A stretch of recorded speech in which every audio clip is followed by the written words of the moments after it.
With Cooper a minute ago. We're going to go to the semifinal action now. We'll have to wait for the main event to see if the arm pump technique works here for Swink. Here's the start and a challenge for the television viewer. Ignore the back of the pack where the unidentified Kawasaki rider disappears into the hay bales and watch Koji Okawara up front going face first into the Anaheim dirt. What happened, I believe, is that Koji got his front wheel taken out from under him and he hit literally face first. He's the only Japanese rider riding the entire circuit. The good news is he came back in good shape.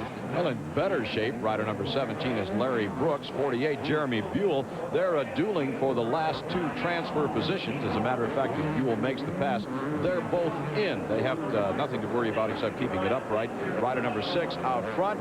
That's Jeff Emig, Steve Lamson right behind him. Don't I remember Jeff Emig and Steve Lamson from earlier in the evening? Here is number 20, Cliff Palmer, the arena cross specialist who has himself a transfer spot by virtue of a third-place ride. Emig decided that he wants nothing to do with Lamson in the semi. He leaves him behind, puts his Yamaha out front. Lamson equally spectacular en route to second place. Palmer, Buell, and Brooks get the rest of the transfer positions. Let's go trackside to Bob Hanna. Jeff Emig, that's kind of a hard way to get to the main event. Some riders like being able to ride the semi and some don't. Well, I guess I could look at it, like in a positive way, that it was good. Some of the lines have changed, and I figured out some things that I didn't know, in my heat race. To improve my lap times, I think it's really going to pay off in the main. So a little extra practice may help you tonight. Yeah, I'm a little winded now. I didn't really ride as smooth as I like to, but I'm going to go for it in the main. I'm here, like in front of my hometown crowd, I guess. So I'm going for it. Good luck. Thanks, Bob. And we're going for the highlights of semi number 2 to find out if Damon Bradshaw can get a little better jump off the gate this time. He got stuck back in the traffic and was unhappy about it in the qualifying heat race. This time number 8 is right up front as the field breaks through turn 1. But Denny Stevenson is alongside, and Stevenson stuck right with him, stuck it right to him. Well, the difference here is Damon Bradshaw went back to his truck after watching Brian Swink. He wrapped his arms in red tape, and all of a sudden, voila, he gets a good start. I tell you, secrets of the trade. They learn from each other. Give number 32, Buddy Antonez, a call. And watch Jimmy Button, 25, taking the 22 of Eric Kehoe to the bales. And that kind of sets off a chain reaction here as things get just a little crowded on what has been called a one-line racetrack. Emerging up front, though, Stevenson keeps Bradshaw at bay. That's a surprise. He doesn't. Bradshaw is not worried at this particular point in time. He knows he can take the measure of Stevenson, and so what if he does not? He's still going to make it into the main event. All he wants to do is avoid the problems, the complications going on around him as riders continually bump each other. Buddy Antonez, I think, fancies himself passing both Bradshaw and Stevenson here. Bradshaw gets by, takes the lead as Antonez comes up to make it a three-man battle and takes the measure of Stevenson by just grabbing the good line. I think he wants to get up there and race with Damon Bradshaw. I think so, and if I'm Stevenson, I'm going to say, hey, go ahead, pal. I want to make it to the main. I really don't care to do any more bumping out here than I have to. And if I'm Bradshaw, I got to think twice about whether I want to race that guy. Here's Kehoe. Look at this. Now see, there's a little bad blood. Button's an interesting story. He's an East Coast 125 rider. Suzuki likes the kid, hired him to ride the 250 out west here to get some experience for the future, and he's mixing it up pretty good with Kehoe. I'm not sure what that move was all about. He came to a stop on the track like he had either lost his bearings, lost his direction, or wondered what Kehoe was going to do next. Meanwhile, Bradshaw just rolls over the finish line. Kind of like a stock car short track race. Look at the 22. Got the fender beat off the back as Kehoe comes up a bike length short of Stevenson in their race for third and fourth. The transfers go to Bradshaw, Antonez, Stevenson, Kehoe, and Matasevich. Here's Bob Hanna. Damon, we expected you to win that semi. What happened in your qualifier? I just got off to a bad start, and when you got a track like this to race on, we have to ride semis. It's kind of hard out there to pass, but looks like tonight the whole shot's going to be the name of the game. Bad start in the main is just a give-up situation? Well, when you're as far back as I was, it's not actually a give-up situation. It's just a matter of being able, if there's room on the racetrack, to make time. Or not necessarily make time, but pass, which there isn't tonight. Are there going to be some bar banging here tonight? Yeah, most probably. Bradshaw bound for the main. Last chance qualifier Chris Young is too. Chris, by the way, is an expectant father waiting for the phone call here tonight, indicating that he may already be a father. Here is the battle for the last transfer spot. 34 Keith Johnson, number 9 Larry Ward. Little contact between these two guys. First it is Ward up into the hay bales, then watch what follows as number 34 Johnson is currently second, and that's the last transfer. Ward wants desperately to get around him and make his way into the main event, and thus do we see the moment in which Ward achieves that. They come up into the berm and clang right into the chain, which pops off Johnson's motorcycle and leaves him stopped, and Ward gets the spot and Young gets the win. And so the final 2 positions are set for tonight's main event, and Keith Johnson is going home empty-handed, victim of a broken chain after contact on the racetrack. Larry Ward is the 20th fastest man here at Anaheim tonight. That's good enough to put him into the main event. Sometimes the best place to watch these Supercross races is on TV. We'll be right back.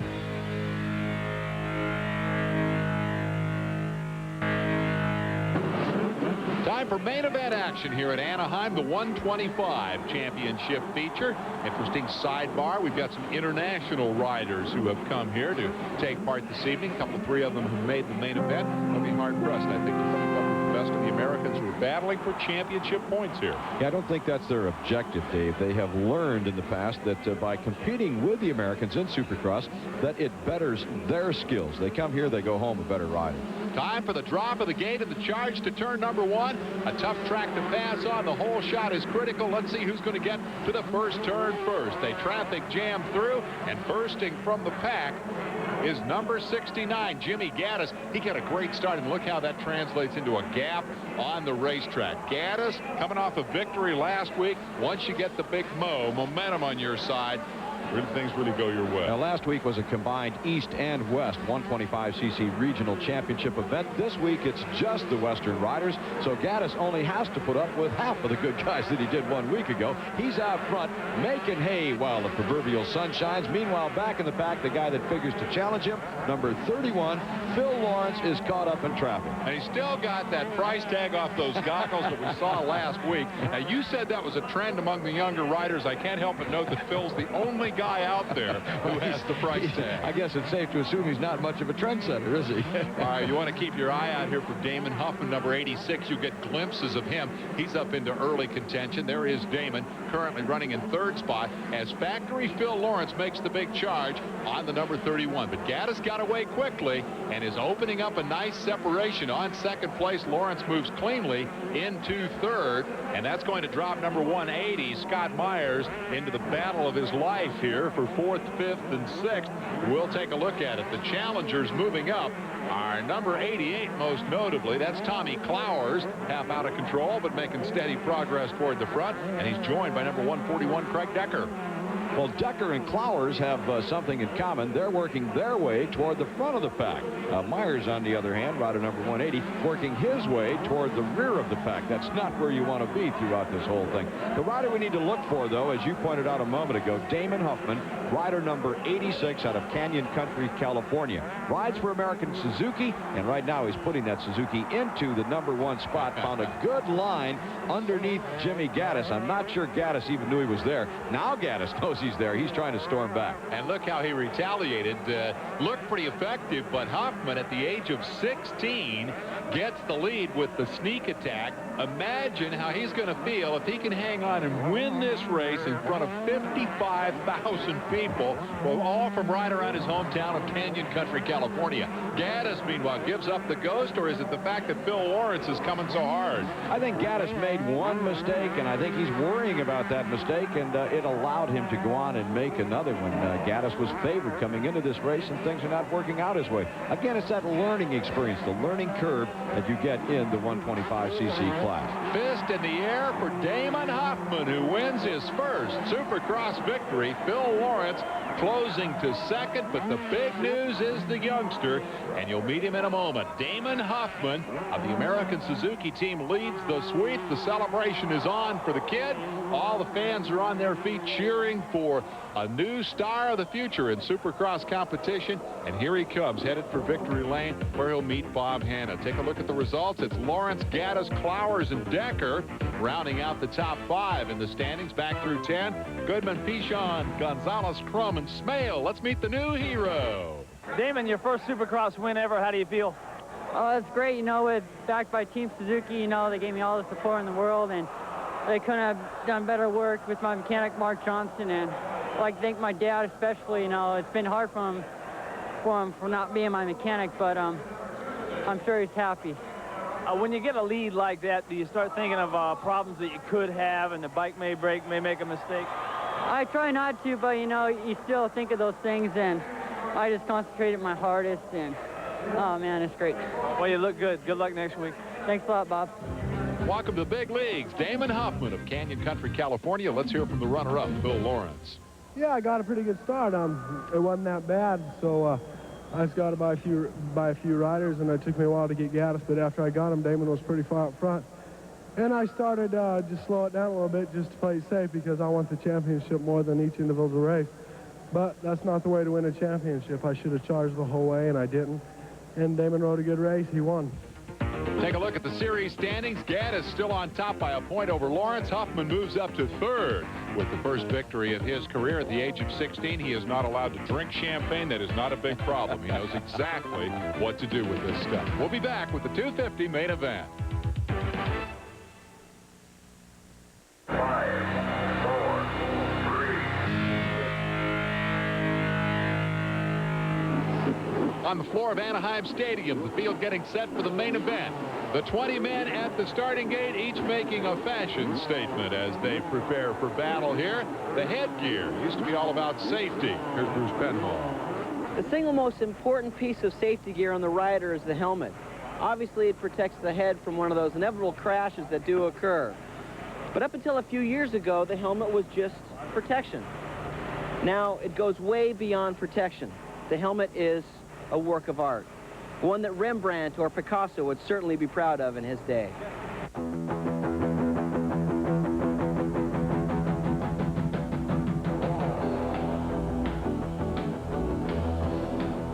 We got to have our numbers on for AMA. That's got to be on there. And on the back, it's kind of cool to have your name signed on the back and a little number on the back also. And then on the top, we got my sponsors. We got Extreme. They make clothes. So we have the helmet painted, color coordinated with the clothes that I wear. And the reason they're painted so much is because you don't want to have your helmet looking like what every Joe Schmo can go buy. You want to have something that's special and that you know you spend a lot of time into. This is my sister's out there. This is my brother's helmet. He cracked so many times it's cracking.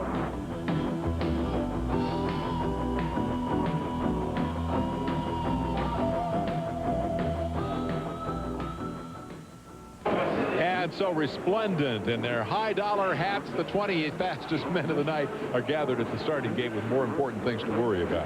You know, I'm not so sure that's an accurate statement. If I had just paid $250 to have my helmet painted, I'd be concerned about, A, hitting the starting gate with it by falling over backwards. Certainly, I would not want to go into that first corner with a whole bunch of other riders.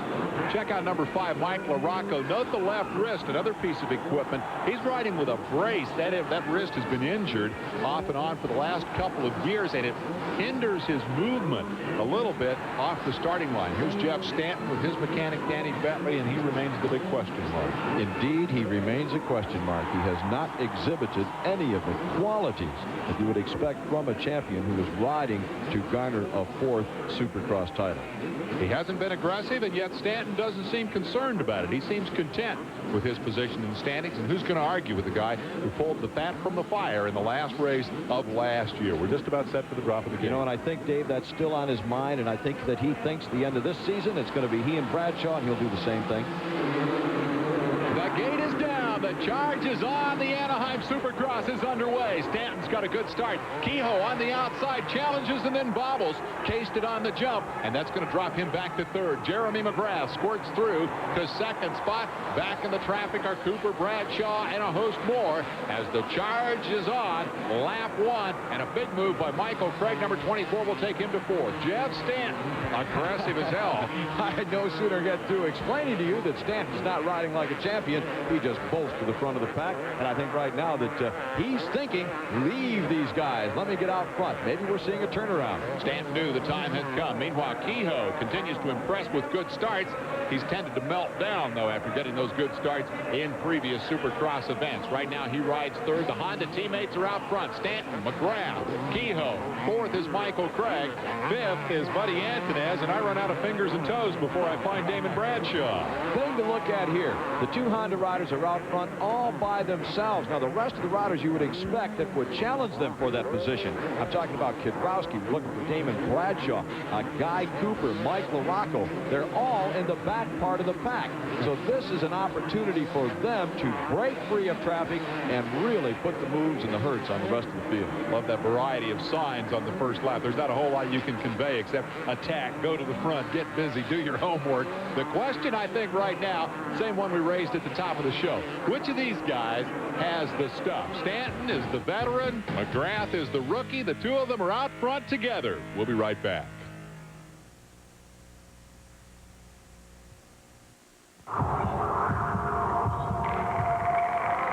Time because Stanton is not working hard to catch back up, not working hard to repass McGrath. Let's talk about these two guys. We talk about the rookie McGrath against the veteran Stanton. In fact, they're only 2 years difference in age.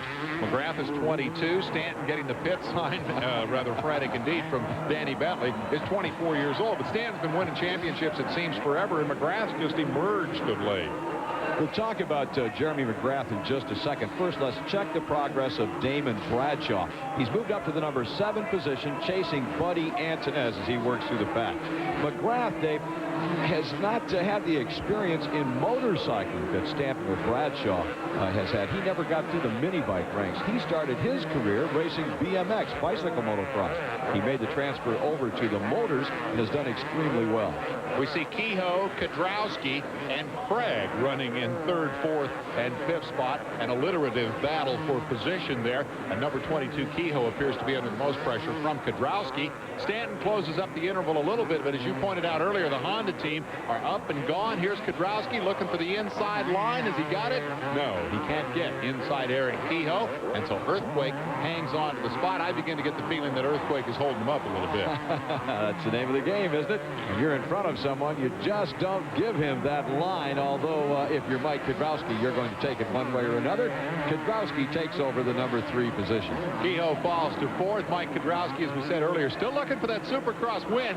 You keep thinking it's got to happen soon. He has run up front so much, and yet has not been able to sustain it for the full 20 laps and get to the checkered flag first. Kehoe's keeping his pace and not letting them get away. Michael Craig back in 5th has not mounted any kind of a charge, and so Kidrowski from 3rd will try to go after the Honda guys up front, and we keep waiting for glimpses of A. Bradshaw and B. Mike LaRocco, who once again is turning in a tremendous charge. And Eric Kehoe starting to get just a little bit sloppy. We had a glimpse of him as he got sideways on the racetrack. You know, Mike Kidrowski's situation, let me tell you, and there's Bradshaw now coming into play. But just quickly, Kidrowski has won a pair of 125 national championships. He has won a 500 championship, yet has not won that Supercross victory. Bradshaw looking inside now on Kehoe as he gets up to 6th spot. And looking at the 5th place man, trying to crack the top 5. I got to tell you, I thought Damon Bradshaw would come out this year, win about 5 races in a row, and turn this thing into a rout. It hasn't happened. How come? Yeah, well, it goes back to that physical conditioning. Bradshaw is not 100%. I don't care what he says.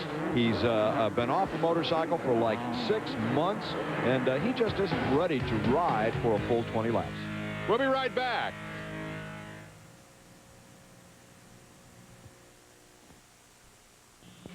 It's Big O Tires' big 93-cent sale. With any 4 Big O brand tires, get a front-end alignment for only 93 cents. Plus, you'll get a free road hazard warranty, free balancing, free 5,000. Season. I'm impressed with Michael Craig, number 24, having his best Supercross campaign ever. And Damon Bradshaw is going to take the measure of him right here as Craig clips a bale and falls back a little bit. But he has run top 5 several times this year, won a couple of heat races. Bradshaw, meanwhile, on the move. Got a new nickname. They call him Rawhide now. No reference to the TV series. It references the business that Bradshaw is in other than motorcycle racing. He raises horses. And quite successfully, from what we understand. Picked that up from his mother, I believe. That's your top 5 battle going on right there. And we begin to get glimpses of Mike LaRocco from dead last. He's doing it again. Number 5, LaRocco, sings up along the inside of his teammate, and he won't make an attempted block pass on a teammate, Michael Craig. But the key thing is LaRocco's speed. He's had it all year. He won the opener in Orlando. He hasn't been able to buy a start since then. But man, does he pass people.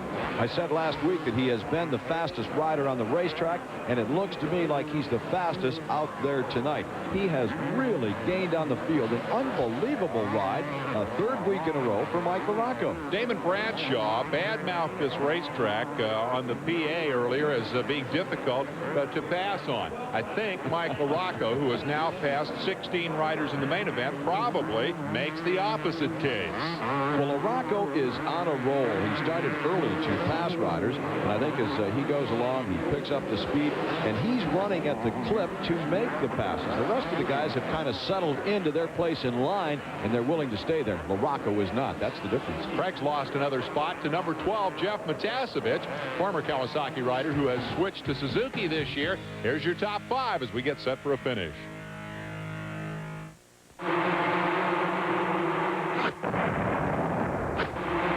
Off the road, on the road.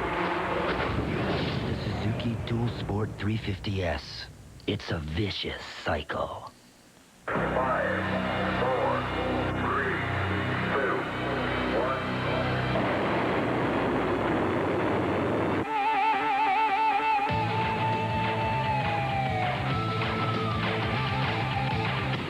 Come fly with us and rock it all night long. The Coors Light Challenge, part of the Camel Supercross Series. The Rose Bowl, May 15th, 1-800-795-7708.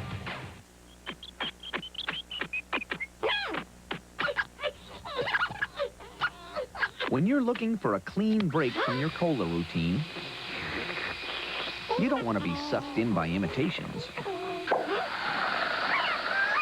You want the only non-cola that picks up where colas leave off. You want the un-cola, 7-Up. When you want the taste of there's only one. How far will your money go when buying a Dual Sport 350S? Introducing Suzuki Get On It Flexible Financing. Want to see it again? Other programs include 0 down, low monthly payments, and first-time buyer. Get on it. We're back at Anaheim, where Jeremy McGrath, the 250 class rookie, is answering the early race questions about his abilities to sustain the speed. Skip Norfolk, his mechanic, I think sensed his victory here. I think he thinks he's going to do it, and I'm going to tell you, he's starting to make a believer out of me. I frankly thought somewhere around lap 10, lap 12, he was going to pull back just a little bit, and Stanton would sweep into the lead. It's not happening. Look at this, LaRocco plus 0. That is the signal from an obviously upset Brian Lummis to his man Damon Bradshaw, and the 0 means LaRocco is right alongside, and I don't think Damon needed a pit board to tell him that. LaRocco goes by, having come from dead last to pass the man who set a record for race victories in a single season last year. Mike LaRocco, again the man on the move at Anaheim, and we've said it to the point that it becomes a cliche. If he ever gets a hole shot, you can empty the stadium because he'll be out of there. Let's not leave the audience with a misconception here. Damon Bradshaw still is not riding 100%. I've made that point a couple of times. I'll make it again. Bradshaw is not riding as good as you will see him ride as this series progresses. He's going to get that conditioning back, Dave. He'll get that timing down, and he's going to be a threat. Charge from Guy Cooper, who's been struggling at the tail end of the top 10 here tonight, but sure is fun to watch. He is as spectacular here tonight, racing Steve Lamson for 7th spot as he was a week ago at Houston when he out-jumped Jeff Stanton, splattered a hay bale, and finished 2nd. Cooper is always spectacular. And the best seat in the house belongs to Steve Lamson as he watches the antics of Guy Cooper make his way around this very difficult Anaheim track. And I think one more rider is telling the rest of the field that, hey, you can pass out here. At least Cooper and LaRocco are getting the job done. I think Lamson deserves a call coming back from the broken leg last year. He's been pretty impressive. Cooper, of course, is in the same boat. He broke a femur last year in an outdoor national late in the year. I thought he'd quit. He's come back strong as ever. You would think at 30 years of age that you would have had enough racing by now, but Cooper looking for that first Supercross win, and he says, hey, I'm not going to quit until I get it. Yeah, I was impressed with that interview earlier. I thought he'd be done at the end of the year. Here is the leader, and he is gone. Jeremy McGrath may win this thing. To soar with eagles, be the best. To win the industry's highest awards for quality, commit to excellence. Provide superior quality products and have the strength to offer them at more than 12,500 locations nationwide. More than any other major brand. Discover for yourself the difference quality can make. Fly with the new Superpower. You shrink from human contact. You avoid each other like the plague. You are not you yet. Morning breath. It's as if the sticky, pasty film in your mouth is affecting your mind. But there's hope. There's Scope. Scope's antibacterial action kills millions of morning breath bacteria. So no wonder Scope helps get your whole mouth clean. Suddenly your breath's minty fresh, and so's your outlook. Morning breath's a problem, but you can kiss it goodbye with Scope. This weekend, take a look at major contenders on their way to the Triple Crown. Top thoroughbreds tune up in one of the most important prep races before the Run for the Roses, the Arkansas Derby, Saturday afternoon, live on ESPN.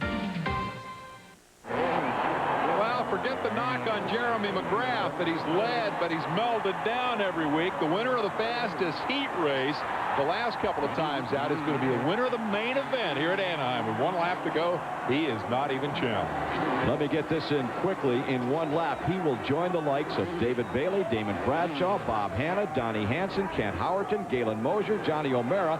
They all picked Anaheim Stadium in which to win their first ever Supercross main event. How many past champions did I count in there? 3 or 4 anyway. More than one.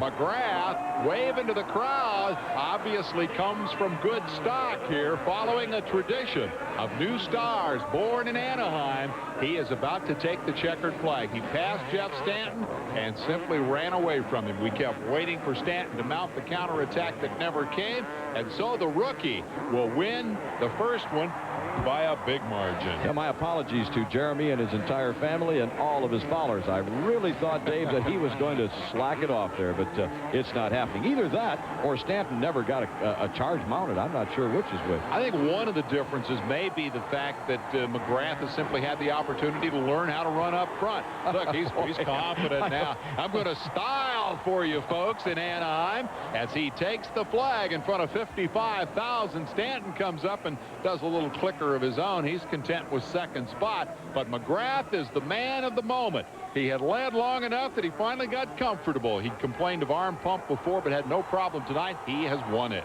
A flashback. This is Skip Norfolk as Jeremy McGrath is crossing the finish line. Skip is the mechanic. Who's happier, Skip or Jeremy? You saw the sign earlier, me and you. Well, that was me, and here's you. Jeremy McGrath is on his way to victory lane for the first time in his career. The 22-year-old former bicycle racer comes out on top over Stanton, Kedrowski, LaRocco, and Bradshaw. Rounding out the top 10 are Matasevich, Cooper, Craig, Ward, and Lamson. Bob Hanna's with the winner. Jeremy, I want to back up a couple weeks. You've had a good starts, but you faded a little bit. What was different this week? Well, you know, like I said before, I was getting some arm pumps, and this week, you know, maybe it was a little bit more relaxed. Shoot, I felt better than I ever have this whole season. You know, the bikes are great. Team Honda's giving me the backing. You know, I just couldn't have done it without them and my family and my mechanic, Skip Norfolk. You knew you were talented, and obviously I knew you were talented, but did you think it was going to come this early? Well, a lot of people were razzing me about fading the last 2 weeks. You know, who's to say if it's going to happen again? I feel that I'm in shape. You know, I feel the only thing that was holding me back was arm pump. And today, you know, I settled a little bit behind Jeff, and then I just went ahead and went by. And I just stayed smooth, really, you know. Just nothing special. There was certainly no fading this week. That's a fantastic ride. Keep it up. Thanks a lot, Bob. Jeremy McGrath's win tonight vaults him to third in the series standings. Look at this. 3 points separate the top 5. Let's go to Bruce Penhall. Jeff, you proved it last year. You didn't need to win that many races to still win the national championship. It's early in the season. It's early in the season, but, you know, I want to win all these races, all the races I can, so still got some work to do. Young guys riding good. You had a very good start, and did the track let you down, or do you think the young little buck was just ready for this win? I think he was ready. He was riding good. I mean, just wasn't quite crisp and wasn't quite ready. He rode good. Do you still learn after each time you get on the racetrack? Definitely. If you think you're done learning, you might as well quit. You know, I learned a lot here tonight, and I'll take that into Seattle tomorrow. Good job. Good job, Jeff. Thanks. About 30 seconds to wrap things up as the fans head for home. Larry, what'd you think of this one? Obviously, McGrath was extremely impressive. He's here. He's for real. Bradshaw is going to get faster as the year goes on. Stanton, I don't know what to think. We have not seen the real Jeff Stanton, and I don't know at this point, Dave, if we are going to. I would add a call for the other Damon, the new Damon, another first-time winner here tonight, Damon Huffman, who won the 125 class. All right, congratulations to all the winners, especially to Jeremy McGrath. For Bruce Penhall and Bob Hanna trackside, Larry Myers in the booth, I'm Dave Despain. We'll see you next week in Seattle.